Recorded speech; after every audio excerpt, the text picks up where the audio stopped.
You say yes out loud when every part of you is screaming no on the inside. What if I told you that being nice is the very thing that's quietly wrecking your self-respect? And look, this isn't just about learning to say no.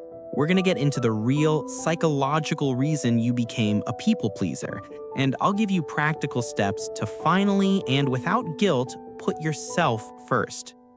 To stop being too nice, you have to understand why you started. For most of us, this isn't a choice we made, but a survival skill we picked up in childhood. Maybe you had a parent whose love felt conditional, like you had to perform to earn their affection. Or maybe the family dynamic just taught you that your needs were always at the bottom of the list. So you learned to be agreeable, to keep the peace, and to make yourself smaller.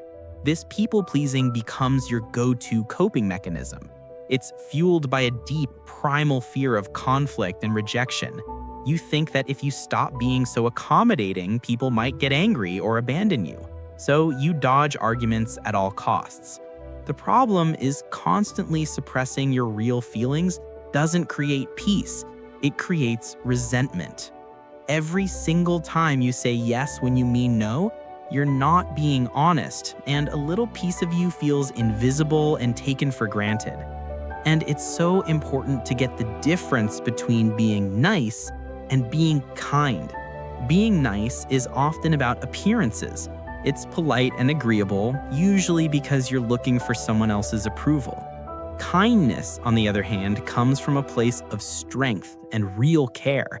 Sometimes the kindest thing you can do for yourself and for the other person is to be honest, not just nice. Real kindness has to include being kind to yourself first. Breaking a lifelong habit can feel huge, but it really starts with small, deliberate actions. This isn't about becoming selfish, it's about becoming honest. Here are 3 practical steps to stop being too nice and start being your authentic self.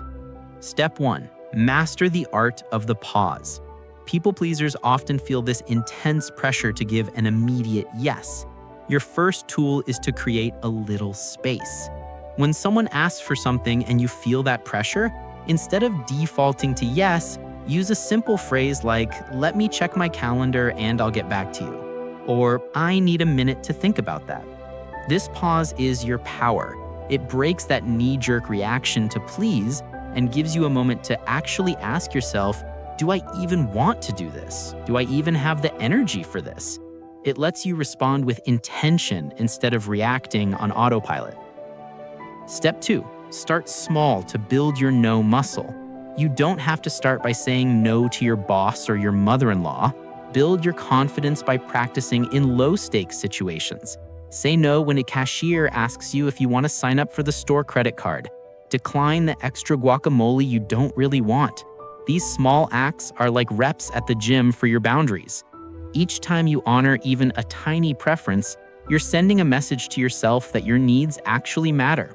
This slowly builds the strength you'll need for the bigger, tougher boundary conversations. Step 3, reframe guilt as a conditioned response. When you first start setting boundaries, you are going to feel guilty. That's completely normal. But you have to understand what that guilt really is. It is not a sign that you're a bad person. It's an old conditioned emotional response from years of believing your job was to keep everyone else happy. When that feeling pops up, just name it. Tell yourself this isn't a moral feeling. This is just my old conditioning talking. Their reaction to your boundary is not your responsibility. Real respect, both from others and for yourself, is built on honesty, not on your ability to bend over backward for everyone. As you start trying this out, remember to be patient with yourself. If you're ready to really commit to this change, I want you to go to the comments and write, "I commit to being authentic."